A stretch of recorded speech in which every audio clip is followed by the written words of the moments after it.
All right, David, this is from your family, Dice. First off, I just had a busy day myself. I had to, All right, so you see what I got here?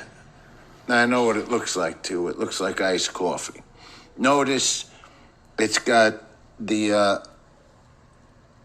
particle ice. You see? Not cubes. And believe it or not, I used to have to, up till about 6 months ago, my refrigerator, I had to put like the, fill up the plastic or the metal trays with water and wait for it to get hard and then use my pinnacle, little ball peen hammer to break it up. And now I got the ice. Look. All right, so I know this looks like a star, but it's not. All right, this is how I do it. Today, there was just a lot of problems with it, you cocksucker. I'm not in the greatest mood.